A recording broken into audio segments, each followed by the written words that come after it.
Bonjour frères et sœurs, dans le nom de notre Seigneur Jésus-Christ, et merci de suivre notre étude biblique CBC. Que Dieu bénisse votre écoute au nom de Jésus.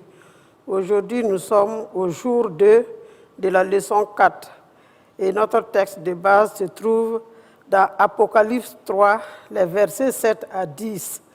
Et le titre de notre méditation est adressé à l'église de Philadelphie, qui dit ceci: fidèle dans l'épreuve. Et si vous y êtes, nous allons lire notre texte,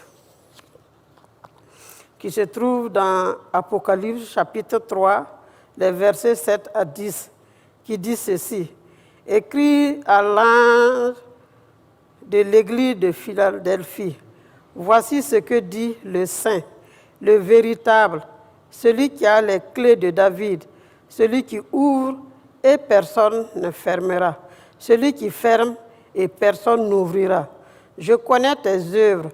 Voici, parce que tu as peu de puissance et que tu as gardé ma parole et que tu n'as pas renié mon nom, j'ai mis devant toi une porte ouverte que personne ne peut fermer.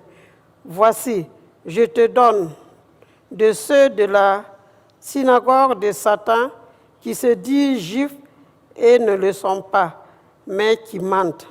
Voici, je les ferai venir, je prosternerai à tes pieds et connaîtrai que je t'ai aimé. Parce que tu as gardé la parole de la persévérance en moi, je te garderai aussi à l'heure de la tentation qui va venir sur le monde entier pour éprouver les habitants de la terre. Amen. Merci pour votre attention. Nous avons 4 questions qui vont nous aider à mieux comprendre notre lecture. La première question est celle-ci. Quelle attitude de Jésus sont-ils écrits au verset 7? La deuxième question, les gens de Philadelphie sont restés fidèles malgré les difficultés en gardant la parole de Dieu et en ne reniant pas son nom. À votre avis, qu'est-ce que cela signifie-t-il pour un croyant de garder la parole de Dieu?